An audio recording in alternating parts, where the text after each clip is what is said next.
being able to see through the belief shifting, like how much control and how much power you actually have over your life. You actually get to step into that creator role instead of being a victim to a life that you're just conditioned to be living. It's crazy. It's crazy. Hey guys, welcome to our SoulFam Podcast, where I interview space holders from all over the world. I am Karolina, and I'm the connection catalyst. I help spiritual entrepreneurs experience deeper connection with themselves, with others, and with the universe. Today on the show, we have Natalie, the intuitive healer and mentor. Great. Welcome really to the show, Natalie. How are you doing? Great. Doing really good today. This is amazing. I love that. I'm super excited to talk to you. As you know, I've been following your content. I've been loving it. Absolutely. And so, yeah, I'm just mega pumped to talk about all these different healing modalities and some of them that we are both practicing, like PSYCH-K. So yeah, it's just really exciting conversation with you for me. And so I would love to start from a little bit of story behind how you got to do what you're doing. Like, where did it start? Was it always in your mind or in your, awareness that there is a spiritual world? Did it start somehow? Did you experience any spiritual awakening? Yeah, so I was a nurse. For you? I'm a nurse here in the US. Well, I've quit recently, but I was a nurse for like almost 10 years. And I found PSYCH-K on Instagram. Yeah, I was just scrolling and I saw somebody doing it in their stories. I had never like heard of it before, but always been really spiritually inclined, like to intuitive and alternative work, because being a nurse in a modern medical system leaves a lot to be desired. It's not the most fun. So going down like alternative wellness paths, I like had acne in my early 20s and I didn't want to be put on a pill. I went to like a doctor for it. So my intuitive like wellness journey, I guess, really started with nutrition, because I went to the doctor and he was basically like, oh, you have too much testosterone. And I was like, that's not an answer. Like, that doesn't help me at all. So I healed acne with nutrition. And then I feel like a lot of people get into like intuitive spiritual wellness, like through nutrition. It's like a really big avenue. So then I started going down, like doing this intuitive work, and I did some intuitive work with a healer, just healing a bunch of trauma I had in my life. And I was like, I think I want to do this. It just felt so good. And the results were so different than just being handed like a pill. So that's kind of how I got into it. And then my wife and I moved into a haunted house. So then it was like, oh, the other side is like confirmed for me, like working through clearing this. He was a serial killer spirit from our house.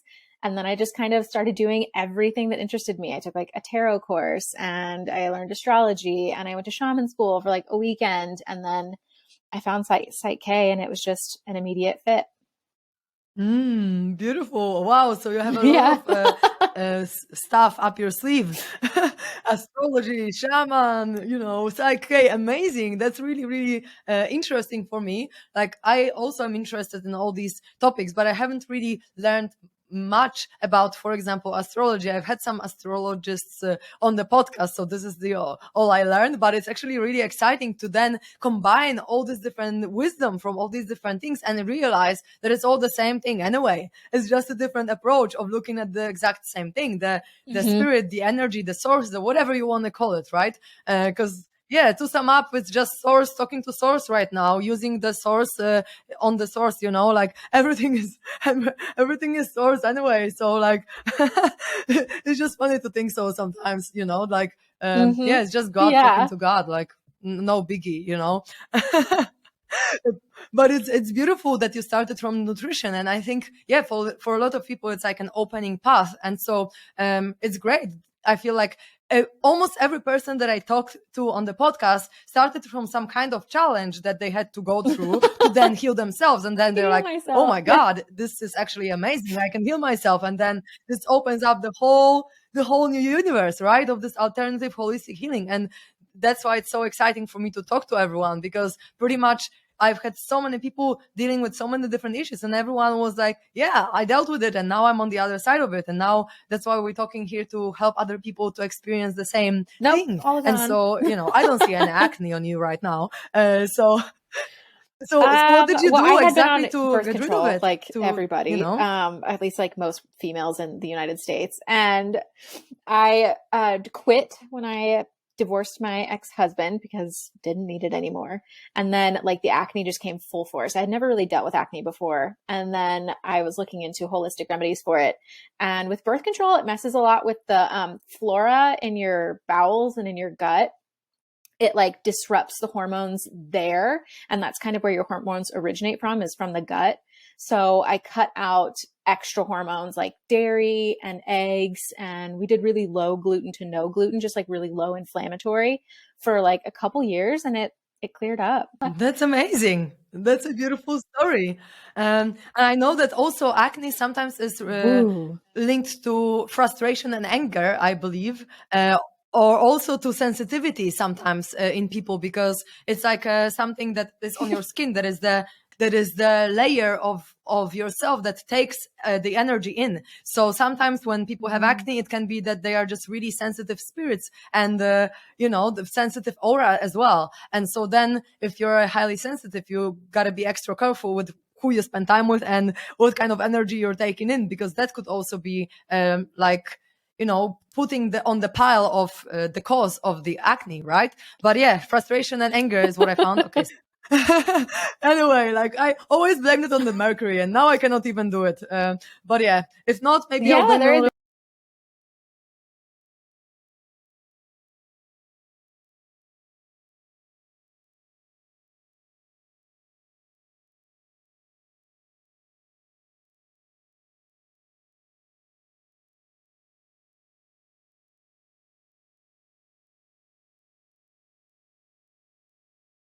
Blame it on something, at least something external, if we can find something to blame it on, perfect. Yeah. If you don't know, but yeah, I always say, if you don't know what to blame it on, just blame it on the moon.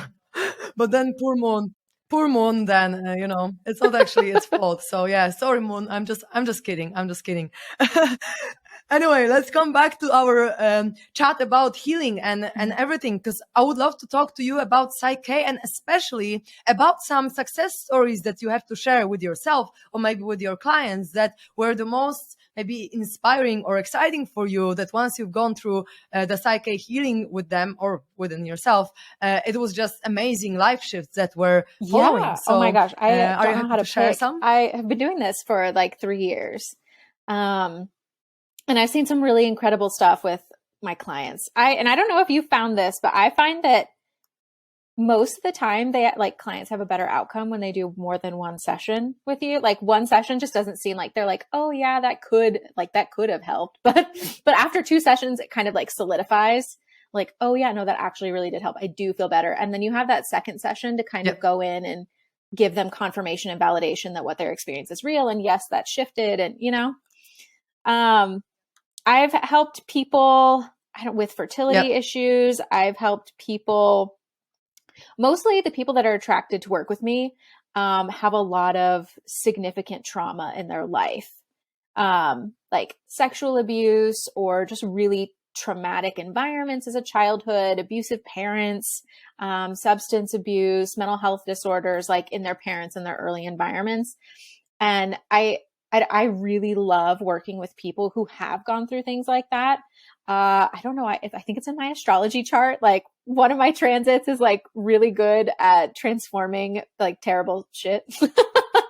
I don't know. So I just feel really comfortable holding space for people to sort through that and like get a deeper perspective about why their soul might have signed up to go through that and what lessons it taught them. And then of course use a PSYCH-K process, or actually I do some shifting in the Akashic Records also, to remove the trauma from that situation. So they no longer are, experiencing any PTSD or triggers by it.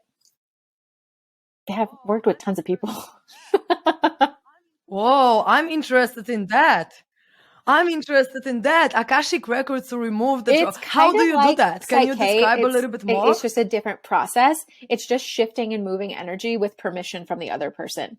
Yeah, I don't know how to really describe it. I don't have like a set way that I do it. It's just like I'll go into the Akashic Records, which the Akashic Records are just a 5D consciousness that hold all possibilities of all of your lives ever lived or to be lived or currently lived. It's just like a place of infinite time and space is the way that like my guides described it to me. So I had a mentor who taught me how to go in, and I got like attunements to go even deeper in the records. And I'll go into my clients' records sometimes if we feel called to. If it's not like a simple thing we can fix with PSYCH-K, we'll go in and we'll see like what other lives a trauma is associated with, or I don't know, you can see anything in there. So I'll go in, and then specifically when my clients are working through blocks is when the records come in handy. So we'll like invite the block forward. I'll see what it is, what caused it, how they called it in, and then we'll do some shifting and healing around the block. Is that a good description? Yeah. That sounds great. It sounds like a good complementary thing to use with PSYCH-K, and I found that it's very nice to use other methods, like once you use PSYCH-K, once you use something else. And I'm using a completion process method of Teal Swan, and this is like an inner child trauma healing, which is also a complementary thing. When you want to go really deep into what happened in childhood, then you go through that, and you're in in the experience going through the shit, right? So then I also found that combining it also brings very, very good results. And so it's great that you're diving deep into the records. I'm really, really curious about this. And 5D consciousness sounds freaking cool. So that's awesome. That's freaking awesome. And so you are very intuitive because you can, go deep into the Akashic Records. You can have some insights about someone. So what about these people who are maybe struggling to go in like deep and maybe struggling to trust their intuition? What would you say that could be the best way for them to start listening to their inner voice and trusting it as well? Because I feel like self-doubt is one of the blocks on our path to really being intuitive, because we're always questioning ourselves, like, am I really feeling it? Is it actually what my intuition says? And so how do you go into this journey of trusting your intuition? It's a daily practice. Like, it took me forever. I feel like until I learned PSYCH-K, I couldn't really like remove those blocks that were stopping me from having like a clear connection or trusting what I was receiving or anything. So definitely shifting with PSYCH-K. I totally recommend it. If you haven't done it, if you're having issues connecting intuitively, like, try it. It works. And then aside from PSYCH-K, really just make it a priority to practice every day or spend like 5 minutes intentionally tapping into your intuition, or like asking your spirit guides to come forward so that you can feel them. It really is like growing a trust muscle. You really just have to have some kind of a daily practice and like committing to it and being really intentional with it. Other than that, I call myself an intuitive mentor because I have an online course called Intuition Unblocked that is 6 or 7 modules, depending on which option you pick. And it teaches you how to connect to your intuition using different tools, or if you don't have any tools.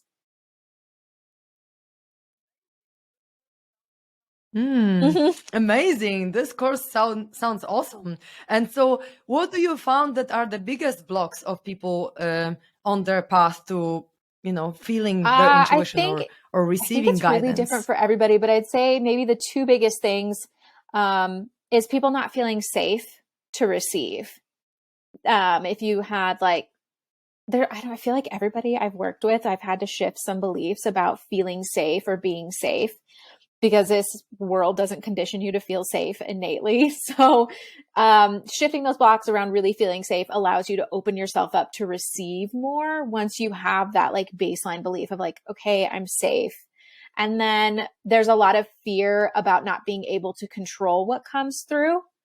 So shifting blocks around everything that you receive is only of your highest and greatest good, or shifting blocks around feeling protected really help.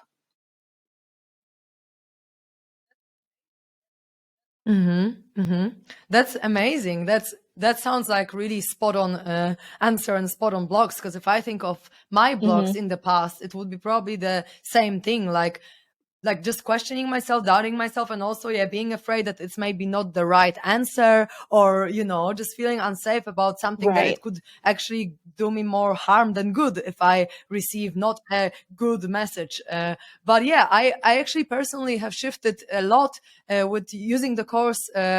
With the course Create Your Destiny by William Whitecloud. It's actually a free course. He is intending to have 1 million people all over the world to go through this course online. And what he teaches in the course is coming back to your baby self. When you were born, like he uses this visualization where you come back to your, he calls it innocence, like in no sense state, where you don't make sense of anything and you just really feel into how you felt as a baby when you were when you just were present, right? And just receptive to whatever comes. And from this consciousness of a little baby who has so much trust and so much just openness in the channel to the divine, right? Without all these conditions, all these filters on our reality. If you go to this consciousness as a little baby, you can be more receptive to whatever comes. And then he will be like, whatever you see, whatever you feel, just make it up. Like if you see something, just make up what it means, because your intuition always shows you what it means for you. So if you're receiving this particular picture, that means that for you it's meaningful somehow and you can interpret it. And you're the only person who can interpret the message that you're getting.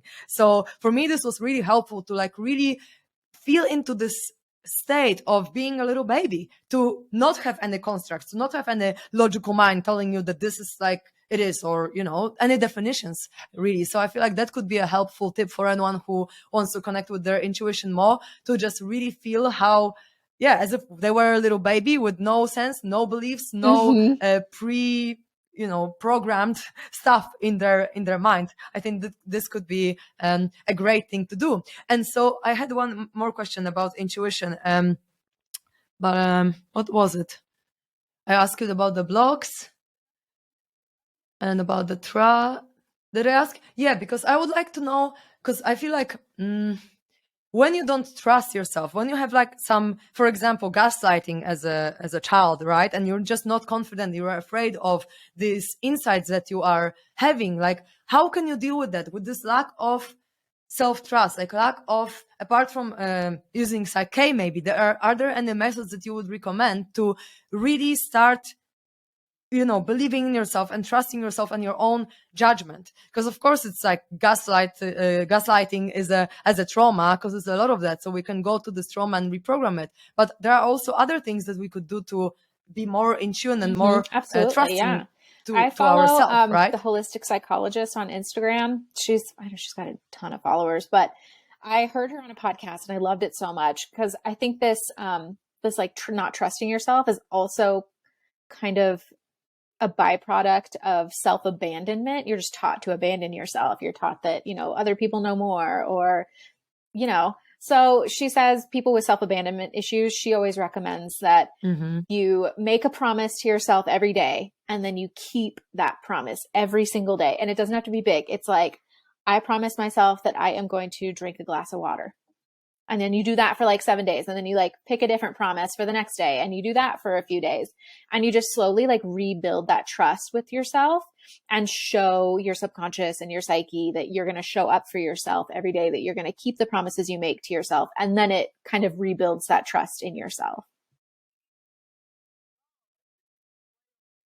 Wow, that's a beautiful way of doing it. It's like forming a new habit of really, keeping the promise to yourself. That's awesome. Thank you for sharing that. I have never thought about this, like that. But it just reminded me of this thing that Tilson said. I don't know why, it just reminded me of that, but of building confidence in little kids and building their self-trust when you, for example, give a little kid 2 same forks, but you give them a choice to choose one, so that they can build confidence, that they can choose for themselves and trust themselves in their own choices. And even though there are 2 same forks, if the kid actually chooses one, then it's like, oh yeah, okay, I'm the one choosing. I'm the creator of my own reality. I'm the one, forming whatever, choosing whatever I want. So that's a beautiful way. And then she was talking about the trick that then when they made a choice, you can say, if they don't want to do something, you can be like, so last time mommy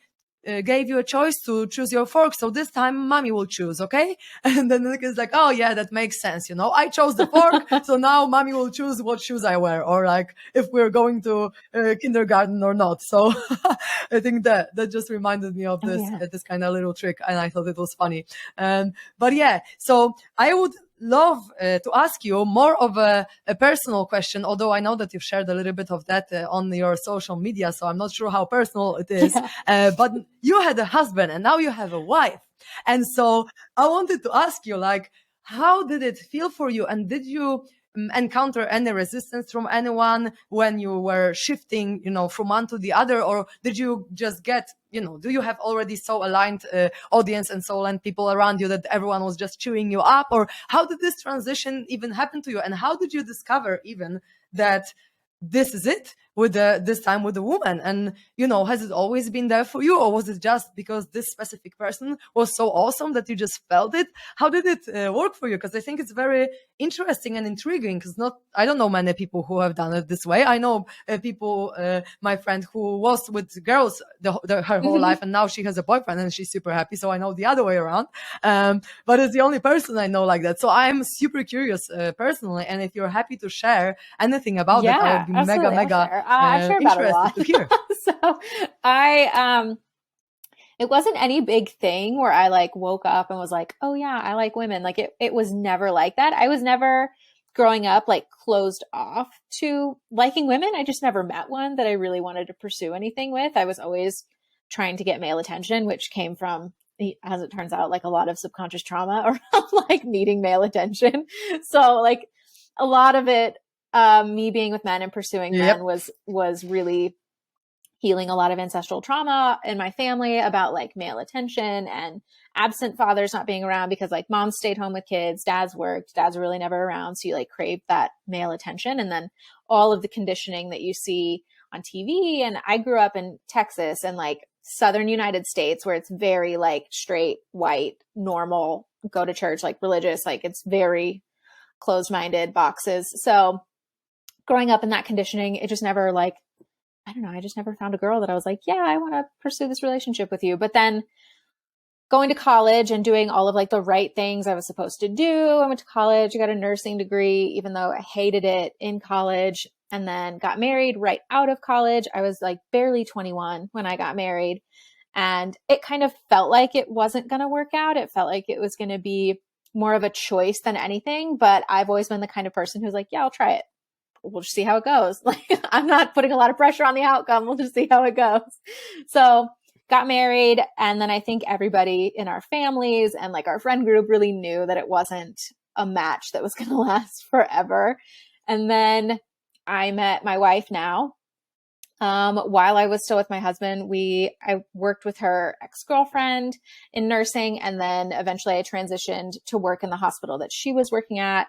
And then at the same time, my marriage was falling apart. I wasn't happy living in the suburbs, being married just for the sake of being married. There wasn't any real connection. I worked nights, he worked days. We never really made the time to hang out.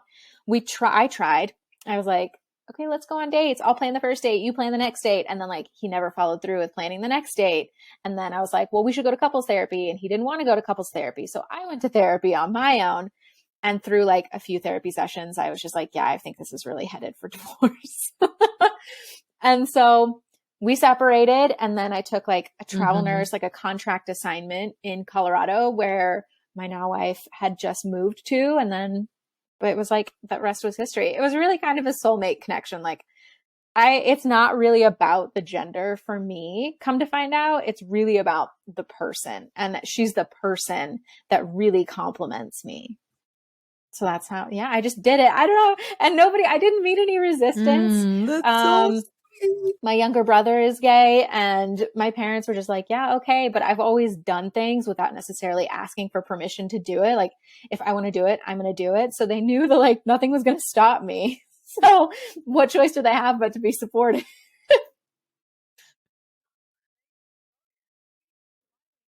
This is an amazing story, and it's really inspiring actually, because not many people, or maybe I'm not sure, maybe I'm generalizing, but I feel like a lot of people are actually scared to Mm-hmm. leave the marriage just because of the societal, construct that's, oh my God, Mm-hmm. now you're married. Now that's it. You got to stick to it. And so how did you find courage to actually end it? Did you you just knew that, okay, it's not going to work, or, and this gave you courage to like, be completely done? And what would you say to all these people who maybe are in these relationships that are not fulfilling, and they are married and they think that marriage is the thing and you never can break it? And what would you say to them? What kind I of just had advice to would you give decide them? what was more worth it, like my happiness or settling to make other people feel more comfortable.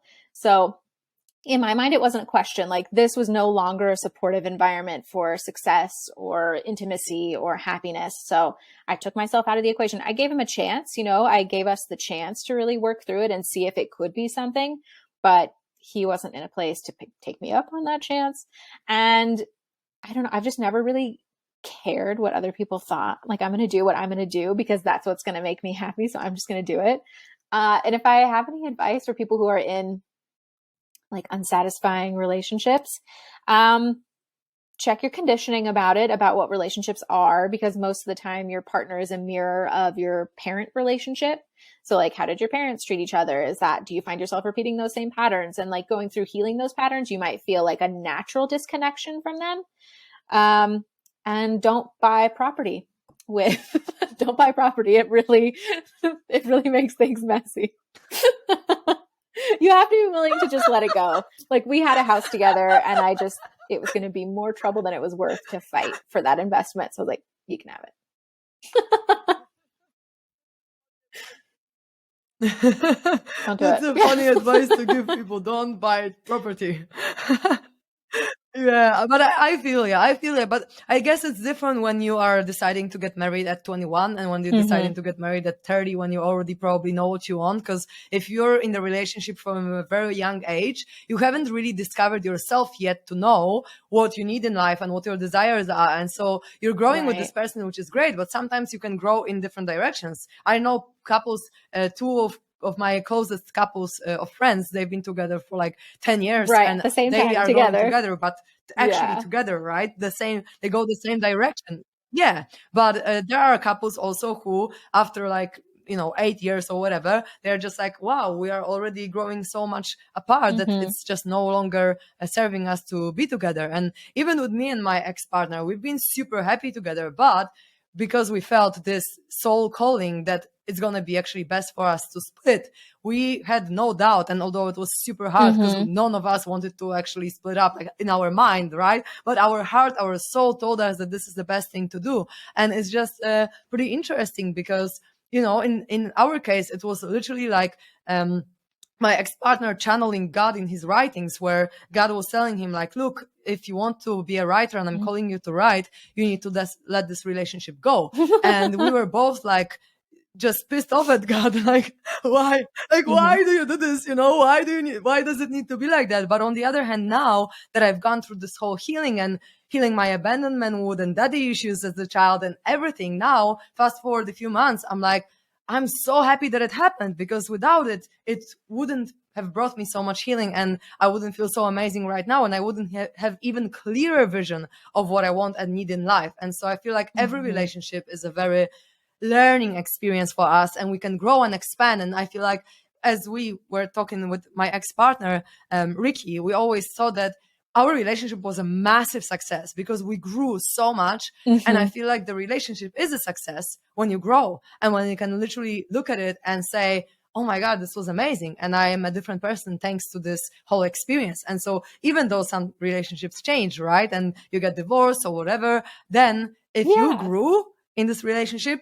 then it's amazing. It's, you've got your lessons, you've got your self-awareness. So this is the most important, I think, although it sometimes might be hard, but, that's just life. We need to deal with that shit sometimes. But when you use methods like PSYCH-K, it actually gets way easier, and you can, way faster actually deal with it, because PSYCH-K is so effective and so quick. Just for the people who listen and you don't know, in a few minutes, literally in a few minutes, you can change a belief, which means that in 1.5 hour session that, for example, I do 1.5 hour, you can change like 5, 10, sometimes even 15 beliefs, depending on how fast people go. But oh my God, like it's so amazing that I would actually love to come back to the topic of PSYCH-K and just talk a little bit about what kind of possibilities we have in this kind of healing. Maybe talk a little bit about different balances that we can do, because I haven't touched upon this topic with anyone yet on the podcast, and we have so much in PSYCH-K that we can shift. Right. So could you tell us about all these different processes in PSYCH-K? Yeah. Oh my gosh. There's so many ways that you can apply it. All these different ways? Just the change process that we use all the time, right? The new direction balance, that can be applied to almost anything. But I'd say like one of my favorite change processes is the stressful scenario balance. I love it. You get so much bang for your buck. You like sit in the posture for a couple minutes and then boom, you've reframed and reprogrammed like an entire traumatic scenario instead of just a single belief. And I do that a lot, actually. I do the stressful scenario a ton with my clients. Like there are so many, for example, single statements you could test for about money. Like money comes easily to me, or I always have more than enough money, right? You could do all of these different single statements, or I could have you think about money. And if the thought of money stresses you out, I'll put you in a stressful scenario balance and we'll reframe the entire experience with money. So I love that one. I probably overuse it because I love it so much. There's no overuse. There is no overuse of PSYCH-K. I mean, I'm addicted to it myself, and I don't think you can ever overuse it. The people, having somebody there that's like holding the space for you to go through it as a facilitator, I feel like your clients feel so supported and validated in what they're experiencing too. So it's a different kind of healing modality in that you have a space holder present with you that can validate your experience, and you can do so many different beliefs in one session that like every single process that you do, you start to notice when the energy is shifting, you get a little bit stronger, you get it differently. And it's just, I feel like PSYCH-K is just a really validating process for people. Absolutely. And the same that goes with it, that people actually do it on themselves. You're not healing someone. You're actually just guiding people how to heal themselves through different postures and movements of the body and repeating a specific belief, because this is how PSYCH-K works. You're balancing two hemispheres of your brain to be in harmony so that the resistance to a specific belief or specific feeling is gone. And so when you do these different postures and movements of the body, you actually can feel within your body the energy shifting, right? And I had a session with a friend of mine who is a clairvoyant, and I asked him, okay, so when I do PSYCH-K, what is changing? Like, what is shifting? And he saw it as a vision of like, you have a aura that is like light, but when you do PSYCH-K, it's shining like super, super bright. And then when you're after PSYCH-K, the aura comes back to its previous state, but it's a little brighter. So every time you are doing PSYCH-K, you're like shining brighter and brighter and brighter because you don't have all these blocks and all this resistance, all the suppressed emotions in yourself. And so I just really like picturing it in this way, because truly when I sit in this whole brain state, which is the state that you're imposing by these different postures and movements, I can really feel the energy shifting in my body. And I know that people feel it very differently. Some people feel it in the mind through thoughts coming up. Some people feel it energetically. Some people feel it emotionally. But it's really amazing the change that you can feel in real time once you do this work. So yeah, we're just really big promoters and advocates for PSYCH-K here. Talk for hours about this all, but there are also other things you can do. You can do a relationship balance if you have some, imbalance in energy between you and your partner or a friend or a family member, or you can do a life bonding balance, which is releasing stress from your birth and your death, potential death experience, which is also quite powerful. You have core beliefs balance, which is a specific process as well for reprogramming core beliefs. You can do so much. And for me, this method is really one of the most effective, and personally for me, just favorite, because I'm super intense and super quick in my being, and I really love when I can create a shift within seconds sometimes. And so it could be a very nice thing to do and to learn as well. And I really encourage everyone to do at least one session, and then if you freaking love it, go and do the workshop, because if you really change yourself, you can change yourself. You can change your, help your whole family change themselves. And if we can all do this, we can really change the consciousness of the entire planet and build Yeah, this we love freaking it. new earth that is coming. So yeah, I'm just really, really excited about it and about PSYCH-K. So yeah, I'm super passionate about it. And I'm really encouraging everyone who listens to, contact me, contact Natalie, check the session and try it out on yourself, because it is non-comparable to any method that I've It ever changed my tried life. before. Like it And totally changed what my do you life. think? Just like being able to see through the belief shifting, like how much control and how much power you actually have over your life. You actually get to step into that creator role instead of being a victim to a life that you're just conditioned to be living. It's crazy. It's crazy. Oh, so yeah, quickly. and it's crazy that it works so quickly, right? Because like you can shift a belief within minutes. What the hell is going on? Where did it come from? Of course, from God, because everything is God, everything is source. But it's actually really, really fun to do it. And as you say, it actually, because it's so positive, because you're usually working with positive beliefs and positive statements, it's actually quite pleasant. Because some of the healing modalities, like for example, the other modality that I use, like you need to get into your shadow, you need to get into your shit, into your trauma, right? So it might be unpleasant and it might be quite tiring as well for you, which I'm not saying that PSYCH-K is never tiring, but other modalities can be quite intense and quite exhausting after doing them. But PSYCH-K is just very pleasant and very light, and you can reprogram a lot without having to feel like really shit helpful. for extended period of time.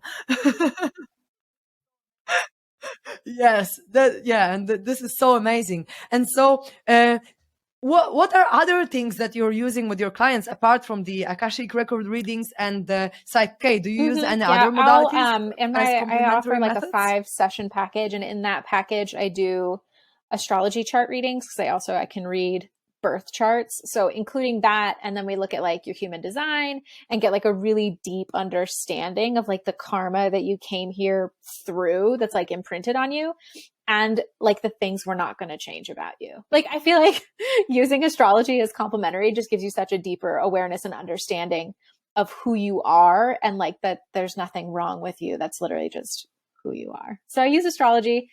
Sometimes I'll use cards. I use the Akashic Records. I think that's pretty much it. I think so. And intuition. I use my intuition.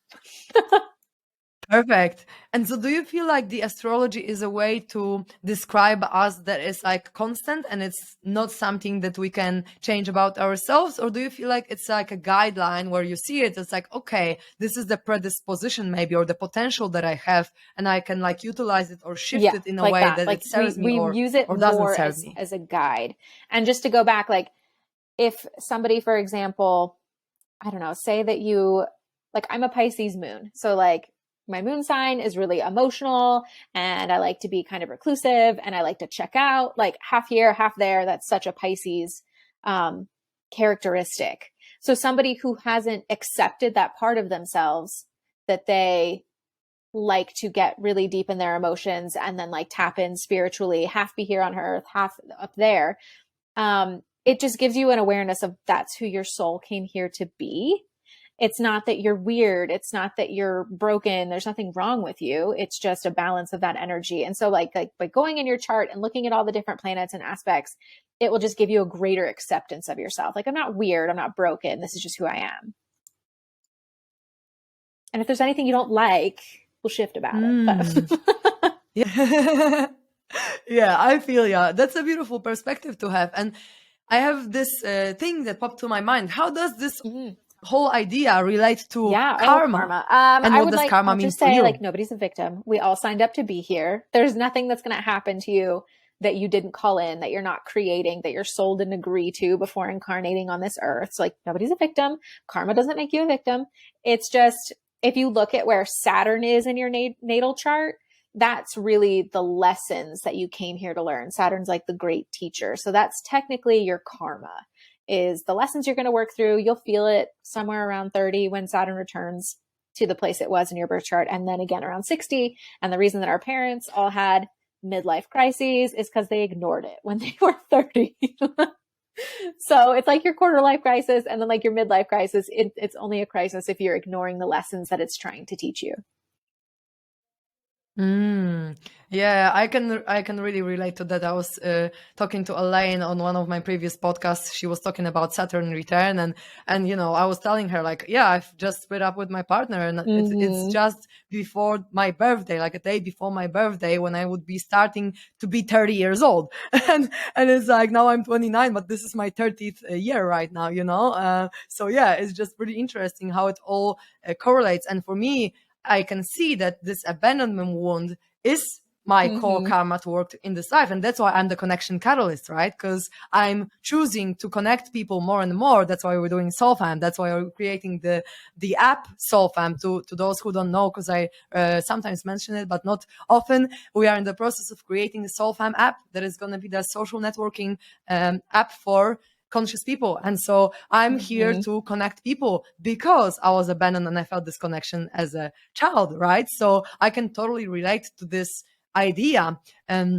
But yeah, it is something that we chose. So as you said, I Hmm. totally agree that karma is not a bad thing. It's more like something that helps us grow and helps us expand and realize things about ourselves and help us Hmm. shift the perspective for the higher perspective, right? Because we can forgive, we can change the way that we're doing things thanks to all these experiences that are traumatizing for us. It doesn't Right. necessarily have to be anything bad. It's not. Yeah, it's not As like, like, oh, karma will get you, it's or not. people say karma is a bitch or whatever. No, it's not. Like, it's actually something that we chose ourselves. Hmm. So how can we say that it's like that? It's not a bad.